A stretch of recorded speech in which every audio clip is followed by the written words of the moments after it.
Why does Whis have a magic spell that seems to specifically teleport a child from their mother's womb to the outside? Better question, how come Bulma and Chi-Chi were completely cool when that happened?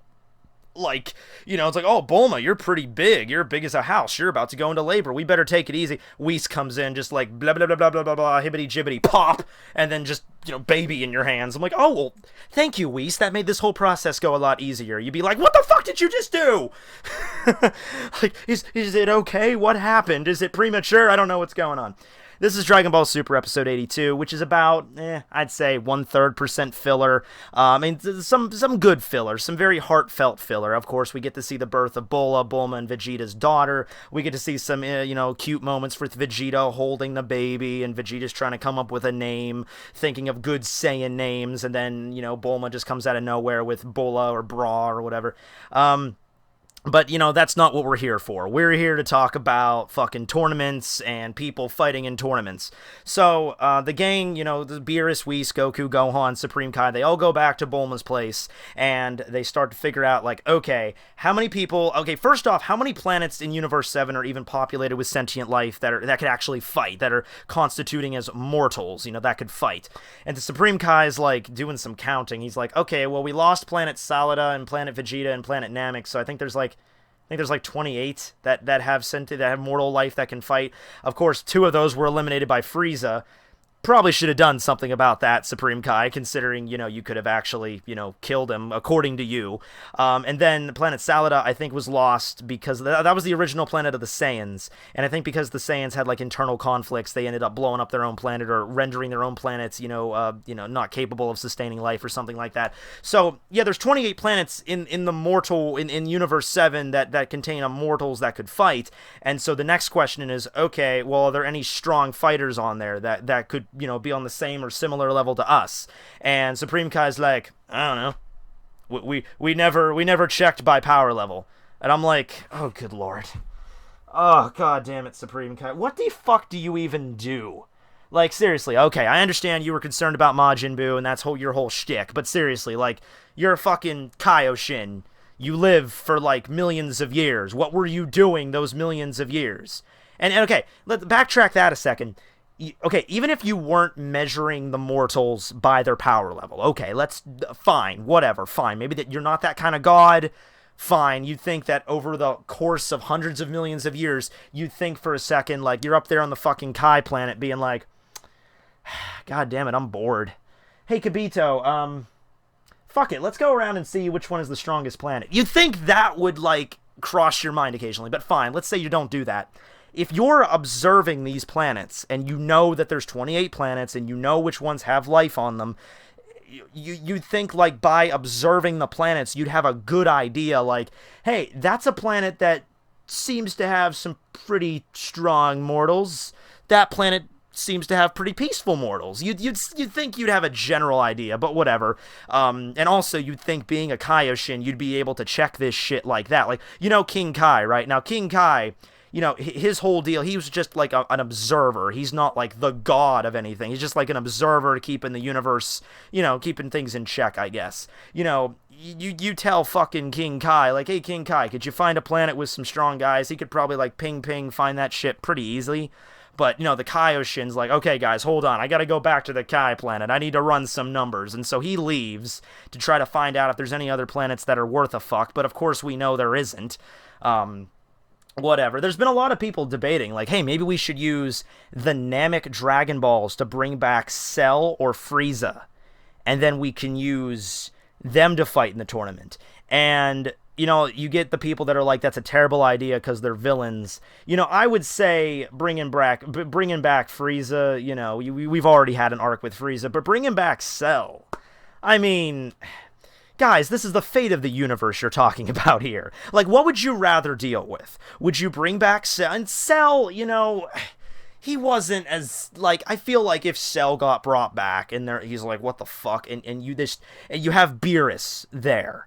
And it's very clear that Cell can't do shit to Beerus. Maybe Beerus will have to slap him around a little bit. But then, like, listen, you fucking green bugman piece of shit. It's either you fight or I fucking destroy you. Pick one. And then Cell would have to be like, okay, fine. And then worst case scenario, after the tournament, you have to deal with Cell again. But who gives a shit at this point, right? I would take Cell. I mean, I love Tien, but I would take Cell over Tien or Krillen any day. Okay, and I think that's fair. You think that's fair? I think that's fair. Frieza, we already had Frieza come back. I don't give a fuck about Frieza. I want to see Cell. That'd be pretty badass. Anyway, we don't do that. They decide, like, all right, they decide on the first 9 fighters in this episode. Okay, of course. So Goku, Vegeta, Gohan, Boo, Krillin. They have a moment with Krillin trying to figure him out. They have an image battle. Gohan and Goku sit down and they try to think about what would have happened if Krillin fought against Bajil, the kicker, the guy that fought against Majin Buu. Like, okay, he was like the weakest from Universe 9. Let's see if Krillin fought against him. And the way their image battle played out wasn't so good. It was sort of like, Krillin has a bunch of little tricks up his sleeves. Like, he's got the solar flare and he's got the fucking after image technique. But at the end of the day, I think it was just they thought Bajil was just too strong, too durable to handle. So Krillin would have lost. But Goku has faith. Goku feels that Krillin has trained and he's going to head to his and the next episode is going to be Krillin's episode. It's going to be Krillin's episode, focusing on Gohan fighting against Krillin to see what he has, what it takes. Then they decide on Master Roshi, who figures that this is more of a fight focused on not straight up power, which is why Goten and Trunks were not considered. A lot of people bringing that up too. Most people thought that Goten and Trunks couldn't fight simply because of their fusion. It's like, well, the tournament's going to be like 40 minutes and the fusions last 30 minutes, but it's just they're too straightforward. They're kids. They want to hurry up. Their first thing after getting in the tournament, let's just go straight up and punch and kick things. And Gotenks would be even worse than that because Gotenks is even more fucking brash, and that's not, you can't just do that. He's like, okay, fuck you 9 other team members, I'm gonna go fight. You get Cell, you get Mr. Satan pretty quick. You just be like, boom, knocked off the fucking side of the thing. So that's why Goten and Trunks aren't gonna be there. They didn't decide on Tien yet. That was the only one they didn't decide on. And then of course you have 18 and 17 fighting as well. Right, so, yeah, the Tien's probably going to be coming up here soon. Yamcha, you have a funny scene with Yamcha in this episode. It made me laugh when Yamcha's like, oh, they need 10 people. I'm probably going to be considered then. Yeah. And so he has this moment where he's like, I'm going to show up at the last second and be supreme. And you know what? I'm sitting there watching that, and I'm like, oh, come on. Yamcha's got a few things under his sleeve. Wait, hold on. Well, there's the Wolf Fang fit. No, that fucking sucks. Well, no, there's his Spirit Ball thing that he can control. He could do the Kamehameha. I mean, I know Goku and Gohan and Krillin and Piccolo and Buu could do that too, and pretty much any other character. But Yamcha could do it. So there's that. And Piccolo. I keep forgetting about Piccolo. God damn it. Well, okay, you know what? Dedicated that episode to this. Dedicate the discussion to this. What do you think Piccolo is going to bring to the table? I don't know. I feel like Piccolo is just getting kind of pushed off to the side here. It's cool to see 17 and 18 again. It's kind of cool to see, Buu in action. But let's talk Piccolo, because I keep forgetting about Piccolo. What Piccolo could bring to this fucking table. He's a smart guy, tactician. That's part of this, but what techniques could he utilize? Shit like that. Okay. So, they figured that out. Goku goes to see Krillin. The rest of the episode is pretty much, dedicated to Whis' magic, okay, boom, there's your baby. Also, you have, the moments with, like, Goten and Trunks and, the peel-off gang, and, like, we're welcoming a baby, whatever. Okay, that's fine. Let's see what else. Goku brings up the option to use sensu beans, and Whis is like, nope, can't do that, because that would be cheating. Beerus kind of, like, is like, come on, you guys can do it and just not get caught. And Whis is like, that's a fucking stupid idea. They get caught once, it's over, we get eliminated. Do you understand the risks here? And then you have fucking Vegeta doing his thing where he's like, he's still all, even after Goku tells him, oh man, Vegeta, there's this guy named Topo, big fat guy with a beard and giant fucking hands, and then I fought him using blue, and there's another guy that's apparently even stronger than that. And then Vegeta's kind of like, stronger than blue? That's mildly interesting. Anyway, I'm not fucking going because my baby. And I'm just sitting there like, Vegeta, okay, let me run this through you, Vegeta, okay? You go and fight in the tournament before your daughter is born, okay? You miss her birth. Wham, wham, boo-hoo. You win the tournament, you get to spend the rest of your life being her dad. You lose the tournament, she's dead. Go be in the fucking tournament, Vegeta, okay? Quit being a fucking uppity little bitch. All right, people seem to forget the scale. I know Whis. Thank God Whis was there, you know, and he had that magical fucking baby birthing power. But what beyond that, everyone seems to be missing the grand scheme of this shit here.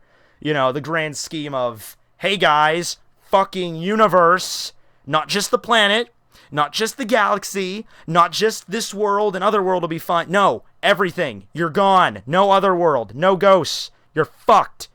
Up the fucking railroaded, okay, with a 10-inch spike dildo. You're not coming back from this shit, okay? Fucking, can we get some senses of urgency up in here? Maybe just a little bit? God damn it. The one that's expressing probably the most urgency out of this whole shit is honestly Beerus. Because for one part, because he can't have food anymore, but also probably he's dealing with his own mortality here. You know, whatever. Funny other scene. Goku, of course, brings up Monaka, which is, of course, the strongest fighter in Universe 7. Unfortunately, Monaka is sick. Damn it. This was the worst possible time for him to get sick. And I know what you might be thinking, why don't they just use the Namekian Dragon Balls, or even the fucking Earth Dragon Balls, to make Monaka better again? But here's the problem. Monaka is so fucking strong, the Dragon Balls will not work. I don't even know if the Super Dragon Balls would work on a character of such epic flair as Monaka. But unfortunately, Monaka can't fight, so what are you gonna do, right? No medicine could possibly cure him. Okay, anyway, though, so that's pretty much the episode. Moving on to the next episodes. Next episode's going to be Krillen's, and we also know 17's episode is going to be coming up. I believe episode 86 was stated to be 17's episode. It's going to be a TN episode, probably, maybe a Master Roshi one. But, yeah, I have faith in Krillen. I have faith in Krillen more than I have faith in Yamcha, let's put it that way. Krillen has been training. He won't be able to necessarily put up a fight against any of the strong contenders, but that's not the point of the tournament. The Tournament of Power is not an actual contest of power. That's a common misconception. You know, I think the more clever and tricky attacks, as Gohan said, will be the ones that carry the day here, as it was the case with Master Roshi. So, yeah, that fucking solar flare technique. I love how many times in the story, you know, they're fighting against really strong characters, and they're like, oh shit, what are we gonna do? None of our attacks work. Solar flare. And that, like, always works 9 times out of 10. So, no one else in the universe knows the solar flare. We're good. We're good to go. Yeah, that's pretty much the episode there, though. That's pretty much everything. So I hope you guys enjoyed the video. This will be Tekking101 signing out. Leave a comment, like, and subscribe. Bye, guys.